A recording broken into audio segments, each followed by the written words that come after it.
Everybody, welcome back to another episode of FSidfs DFS Fantasy NASCAR Picks. I'm your host, Mike 31. Sorry I didn't get to a truck video. My daughter, my youngest daughter, graduated from high school on Friday night, and then we had storms overnight. Internet was weird, just so many things, and the race was so early, I just could not get to it. But as I've been saying, and even more incentive is next week was gonna be another free week, I promise, because after I talked about my own father battling cancer and being in hospice and end of life care. A lot of you talked about losing like parents recently, and I thought it would be a very good healing thing. We did it for Mother's Day, we'll do it for Father's Day, and I know a lot of you are probably fathers out there also, just to celebrate you and the contributions that you make to your children's lives and um, the lives of their friends and what you do for your family. We're gonna open up everything for free. So instead of making you get a code and signing up and everything like that, gonna make it super simple. All you need to do is get a Discord account. Go to the description of the video, join the FSI Discord. It's completely free. And if there's some free rooms that we used to use for different purposes, and there's one called NASCAR Pool. We used to do a pool where 10 people would jump into the pool and everybody get like a number 1 through 10. And if you're the driver who won the race, their number ended in your number, then you won the pool. But we don't do that anymore. But the room's still there. So I've been using it for free content. Like today, I couldn't get the truck video out, so I threw in the sheet for everybody to be able to see after qualifying. And I've been in there answering some questions and building some good relationships with some people there. So I like to throw everything in there because we do have paying subs, and they get the first dibs and everything first. But we will be um, next week, sharing everything in both rooms. But going forward, there might be times where I don't get videos, or maybe you need a little bit of help when I ask some questions. Then you can that room's going to be there once I'm done taking care of the room for the paying subs, and I always check in there and try to answer as many questions as I can.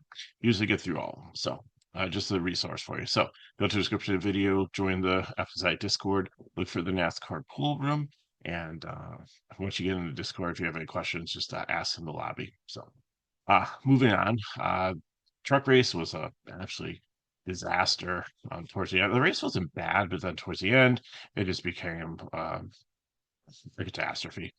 So a lot of good trucks torn up for not good reasons. It's just like that's why some of them are in the truck series, is they just are not good drivers and they make bad decisions and are way too aggressive. And I get it, trying to win a race, and if you do sponsors and all kinds of keep your job, make the playoffs, all kinds of things, but sometimes at what cost? But anyways, moving on to this race. We're at Michigan. So Michigan is a 2 mile intermediate track, and I like to call it super speedway, but it does kind of act a little bit more like that. It's a high speed intermediate track, and comparable. Probably the most one is Kansas, but Vegas, Charlotte, Texas are definitely tire wear is not too bad here, so shouldn't have to worry about that. I know they brought the softer left side one for good years, and last week it meant absolutely nothing. It really didn't matter. And then drivers figured it out, and they started taking two tires or no tires and holding their track position, and that's what ended up being the successful call for most of the drivers that did very well there. So fuel mileage two here. We've seen some races where they cut a little bit close and start running out towards the end. So yeah, that's another factor, but I don't think it's going to be really egregious like some of the races we've seen in the past. So, with all that being said, like there are opportunities to lead and dominate here, but because there is some drafting, again, it's not like a super speedway, it's not like Talladega or Daytona by any means. It's similar to Atlanta, but not where you could still have like some big crash. Although, like in Atlanta, it's more like single car incidents that happen. So, and there will be cautions here. And usually everybody does pretty well early on, and then towards the end of the race when things get ramped up, kind of like the truck race, but they seem to fare a little bit better when you get to the cup level. So we might see probably overtime. It's I don't think anybody's going to get out there. The other nice thing too is like the cars in the back have chance to move up because the track is so wide and long that you're not going to be the leader's not going to get to the tail and put a lot of cars down very fast. So long run maybe, and if, if the cars are struggling with speed and stuff, that could happen. But I think that most of them should finish on the lead lap unless there's accidents or pit road penalties or things like that. So we're not necessarily looking for dominator points here. We really want finishing position and we really want place differential as much as we can find it. So we kind of want a balance of that.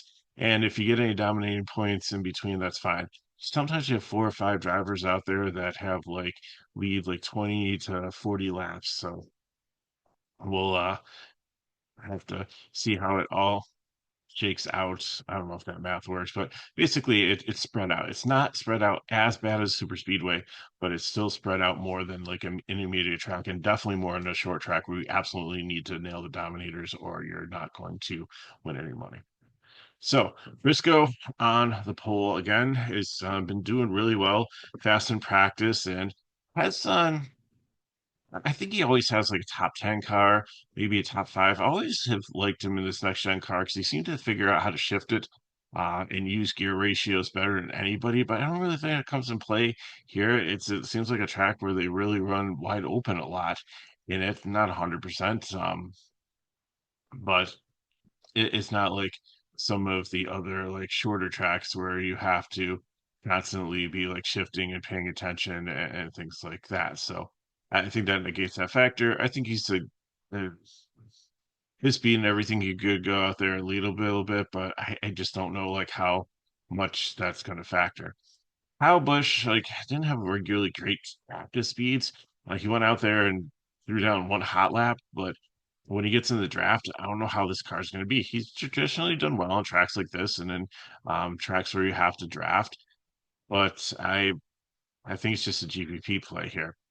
Hamlin's been really good here. He's on baby watch again, so have to, and there's no backup driver in the DK pool yet. I mean, they might add it, so you'll have to kind of make sure you're watching for that 6 and 10 lap average. I think he could definitely be a solid cash play if you want to pick him as your dominator or somebody that could potentially win the race. Byron, same thing. He's been in good form. Hasn't fared as well at this track, but he's done really good this season and seventh and 10 lap average. You're saving 700 from Denny and 1,000 from Kyle Larson. So it opens up a little bit of salary for you if he's the one that you choose as one of your studs for the week. Yeah, maybe we should call them studs more than dominators. Larson, I'm going to give the GPP tag to because has been one of the fastest cars on high speed intermediates, but he just really hasn't done great on this track. And last week, like, well, played him for place differential and like he kind of got there towards the end, but it wasn't necessarily what we anticipated him cutting through the field like a knife through hot butter or hot knife through cold butter, whatever. Um, anyways, making like we've seen him do in the Xfinity and the Truck Series, being able just to aggressively get up front. Like he got up there eventually, but he wasn't like dominating or anything. So I think he's got upside here, but not going to be his cash. Busher had a really fast car in practice, top five definitely.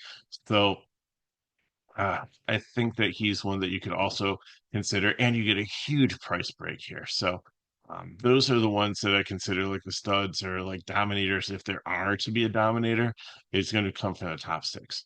Josh Berry, same thing as Kyle Busch. He's really good on these types of tracks and has speed and can do well in the draft. And the Fords have looked decent.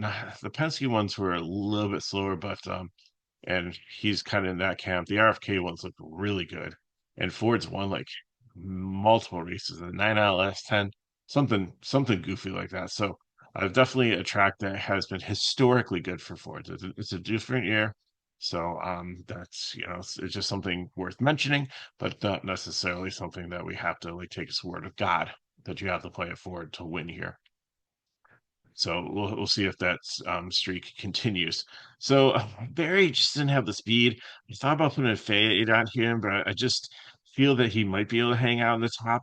15, maybe a top 10 at 7,400 is not a bad price. So GPP for me. Gibbs is so intriguing here also. 6,900, great price. Fastest car in practice, but it just doesn't seem to translate to races. Now, is this the race where it's actually going to happen? Is he going to have the long run speed? Toyotas haven't been bad here at all. And will he be able to stay up here and maybe move forward and get his first win? Not sure. I think it's great to throw him in a 100K lineup, but I don't think I'm going to be playing him in cash. Bubba Wallace, this is a good track for him here. He was just outside the top 10 in where it's 15. Where did he rank? Maybe he didn't run enough laps to he have a 10 lap average. I think that was the issue, or he would have showed up on the board. So he's got speed. He definitely wanted to look here at cash. I get it. It's kind of scary to play the ninth car, but again, we're looking for finishing position. You're not getting the place differential, but if he can hold his position at 7,700, I think it's a solid play to consider. Zane Smith is another kind of mystery here. Didn't run enough laps. Let's see where it was in overall. This this is 10 lap average. Uh he was 19th in overall speed if you look at like their fastest one lap. I didn't run enough to be considered in the 10 lap average. And again, another one that I kind of thought might be a fade, but I really think that he could kind of hang out here. Probably a better FanDuel play than a DK, but he's one that I think that is worth considering. Kind of like we saw his McDowell start up here and just kind of hang around. Like he's been in good form recently. So I think there's a lot of positives that make me not want to completely X him out of my player pool, but I won't have a lot of shares of him. Cindric, again, like I said, some of the Penske cars were a little bit slower here, but he was number three in 10 lap average. And I think that is one that you got to consider here. I think he's going to have low ownership in the 100K lineup. And I think he could be, if he has a solid day in top fives, he could, at his price tag, could be pretty a very good play for you. Reddick might have to go to the back because there were tire issues again, same thing as Kansas, but they manifest themselves in the race because I think it was, fool around and find out. They were playing a lot of these cars the last couple weeks with way too low tire pressure, trying to push to see like what it would take for it to burst to see what they could get away with to be able to give them more speed. And I think the tire kind of tore up. I think Blaney had a tire issue also here, but I think it put a hole, if I read right on the internet, in the splitter. And of course, they don't want to get school disqualified for something like that. So they might have to switch out some parts, cosmetic stuff, but functional stuff and stuff that they don't want to get a penalty for potentially if they win the race and get the win taken away from them. So even if they start at the back of the field, I'm still good on Reddick. He still is one of the fastest cars out there, and I'm give speed a suspect, so he might be number one overall. I love the place differential. I love the possibility that he could go up there and dominate. Love the fact also he's under 10K barely and can find different grooves on the track with other and run higher, more successfully than others, and lots of things, lots of attributes. It's a very solid cash play.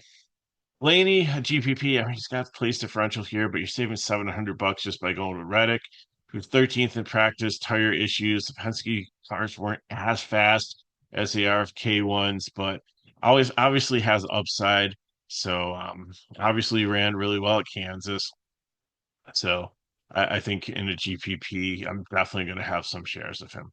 Osvar is going to be a third 100K driver here because, again, I think it's somebody that's starting way too far forward that people are going to kind of overlook. He was 15th in 10 lap average. And I think at his price tag and his form recently, although he's rubbed a lot of people the wrong way, um, especially Ricky Stenhouse. That he's a young driver that's a little bit overly aggressive, and Chastain was like that, and Stenhouse was like that too. And I don't think he's anywhere as reckless as those two were when they first started out. But every show needs a villain, and right now he's playing that role. Not that like he wants to, but if the shoe fits, wear it. Uh, so, and again, I think he's a nice young guy who's just like has talent, has aggression, and just really, and Sheldon Creed feels like that too. And the Truck Series and Xfinity is just someone that just the maturity will come. Not that I'm saying he's super immature, but I'm just saying that he just needs a little bit more seasoning before he's like, the complete package. And I think he could blossom into some great things. So 100K lineup, he will be in. Logano like really had not good speed at all. I believe he was like down towards the bottom. He didn't um 28th, so not great. But again, you've got a wizard as a crew chief and zigs when everybody else zags and makes the right call and definitely could hang around. But I think he's going to go backwards. I think it's going to be a disappointing day. I'm not going to be playing much or any of him at 9,200 here. Bowman, I think, has some upside here. Number five in 10 lap average. I think he's kind of starting in no man's land and price in no man's land. So I don't think many people will land on him, which I think could be a mistake because I think he can have a solid day. But I do think he'll have pretty high ownership, just being a Hendricks car. Elliott is another one here that I want to get exposure to. He's probably going to be the first car in my GPP, even though I have him as a cash one. He didn't fit in my cash build, but I got to get exposure to him. So I'm gonna put him and then build around him in the GPP. Top 10 in 10 lap average. It's gonna have some place differential here. It's gonna have a solid day. He does well at Atlanta, and I think this is, and even though it's not a comparable track, but I think like some of the principles do apply, which I think bodes well for him to have a solid day. Hi Dylan, too far forward. It's gonna be a fade for me. AJ Allmendinger,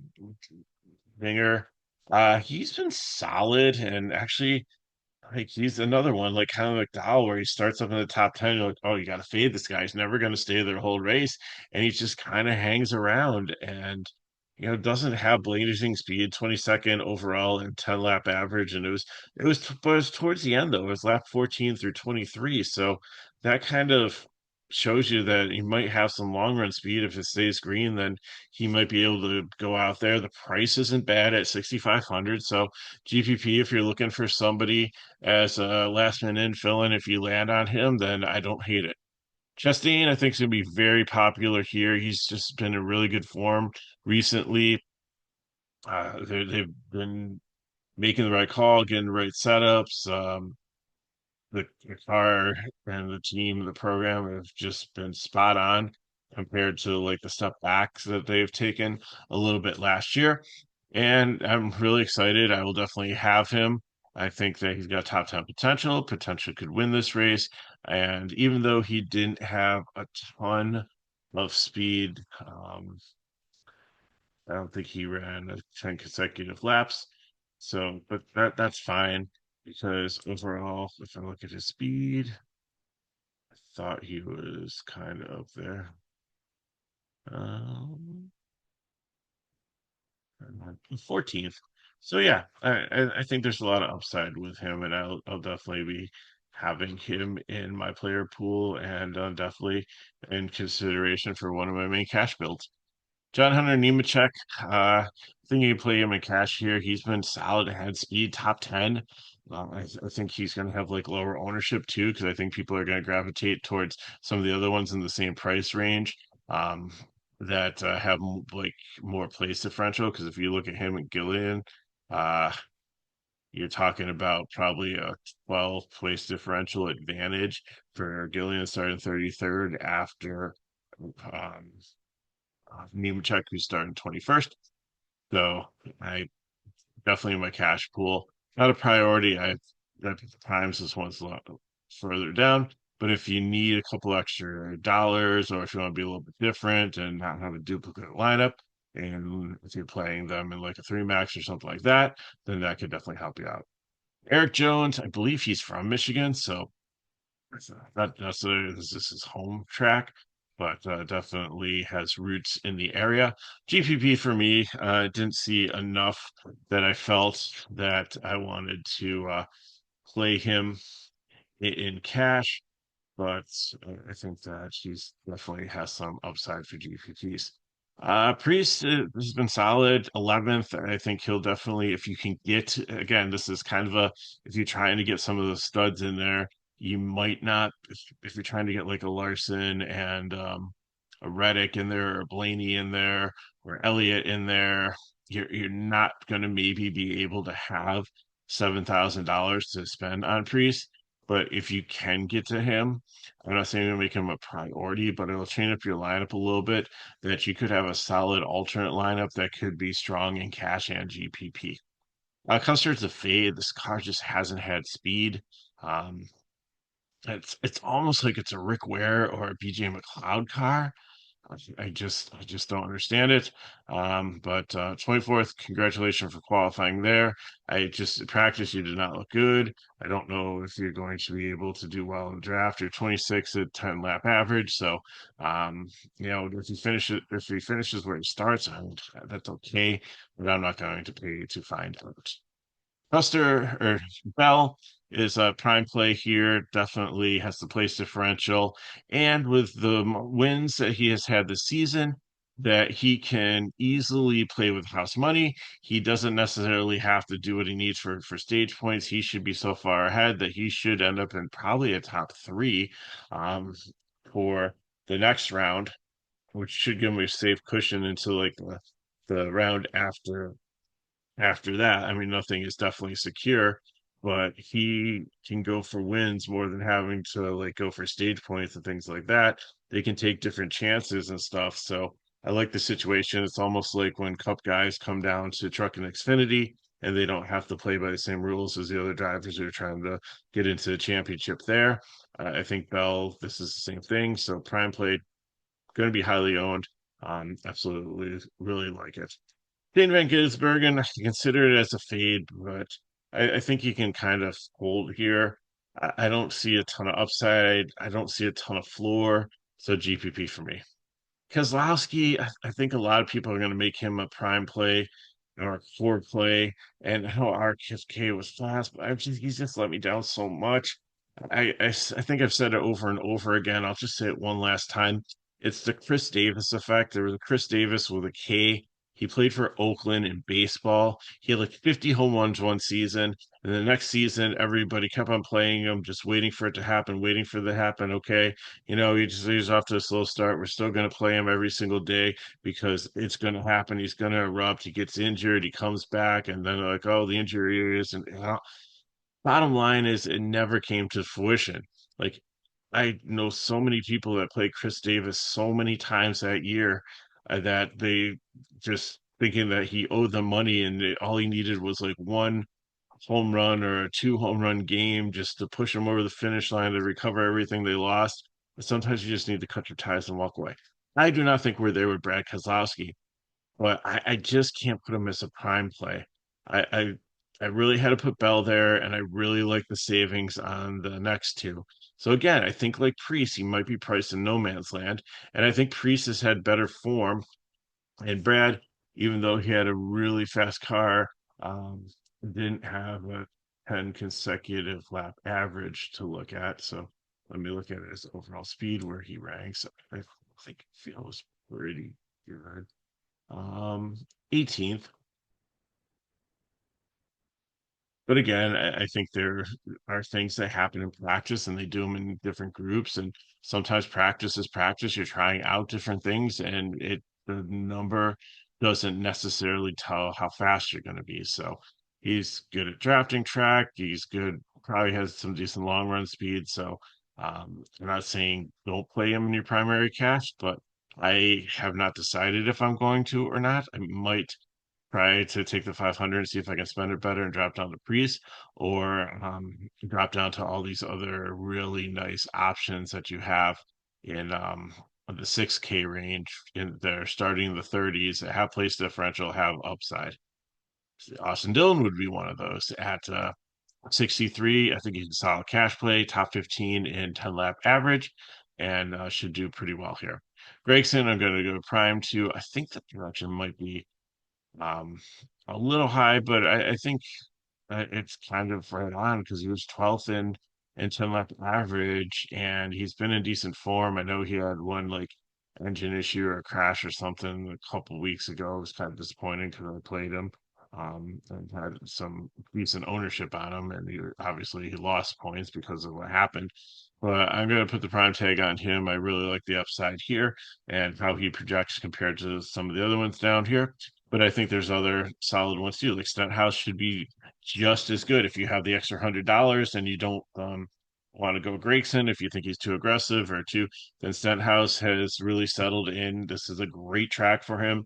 High speed intermediates, he's very smooth on. I'm not too concerned that he wasn't in the. He was 20th in I just only did the top 15. So he was in the top 20 and 10 lap average. And I think there's a lot of upside with him. Justin Haley was very slow, GPP to a fade for me. Michael McDowell, I think there's a little upside here. He's had speed and been decent. So 6,100, I think there's another option between Gregson's, Stenthouse, and McDowell. This is a beautiful range here. That's like low 6K, high 5K range. You throw in Gillian also. There's so much upside here to build some really solid lineups and get the 10K drivers in or the higher price ones, or even like Chastain at 9.5, Elliott 9. And that's what I really think you should do is well, first of all, I'll finish it off there. So Hurst we're writing off. Suarez, I think, is another prime one here, but if you can't get to the 66, that's perfectly fine because we just talked about a bunch of drivers here in this range. Take out Haley, take out Herbst, take out Cody Ware. All these drivers here, and Kozlowski is a little bit more expensive, 75, but the drivers starting between 27th and 35th here, you can mix and match with all the studs in a 20 max, and you can make some solid lineups, I feel. That have floor for cash, but also have upside to win GPPs. So I really like it. I don't think that this, and I think I said this about last week too. Like it's great when there's a race where the cash build doesn't build itself and everybody dupes the lineup, and you get a train of a bunch of people and everybody like there's so many more people than over the 50% that you don't even recover the money that you put into the 50-50 or double up because everybody had the same lineup and tied, and you only get like instead of doubling $2 you only get like $1.62 or something like that. So great slate. I think this is going to be a very good race. I'm really looking forward to it.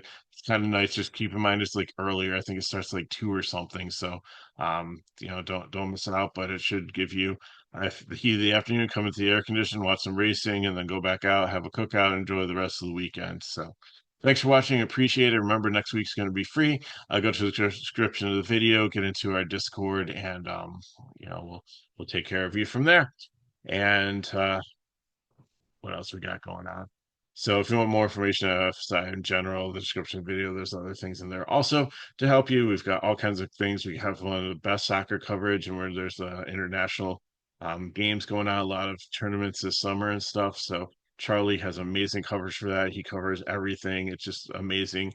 Not only all the teams that he knows the players from, but all the country teams. Like it just club and country. It's just amazing the depth of knowledge that this young gentleman has, and I am so proud that he is part of our team. So come check it out. And for FSI, it's $6 a day to get like just to try all the sports. So very reasonably priced compared to some other places, and we have the results. We have the content. I don't know. I'm not gonna say we're the world's greatest, but we work hard. We give you solid content, and we are very approachable and people that love to answer questions and try to help you stay in the game and make a profitable, extra little money in playing DFS. So Thanks for watching. If these videos help us back, like, subscribe to our channel, and share with your friends. And again, hope you have an amazing weekend. Looking forward to good race, good week ahead, and Father's Day weekend next weekend. So I should have coverage of everything next weekend. I know we start the Mexico races. I believe I know at least Xfinity is there. Let's just take a quick peek here. So yeah, the Cup race at 3 p.m. on Father's Day in in Mexico. So we're all learning about that together. Saturday at 4:30, we have the race, and the Craftsman Truck Series is off a couple weeks until they race at Pocono. So it's just going to be Xfinity and Cup Series. I don't know. I'm assuming for the Cup Series, we will have the lineup. Xfinity, if we don't, I'll do a speculation video. So we'll have that. So thanks for watching. Good luck in your contest. You know how to get a hold of me if you need to. And I'll see you next time.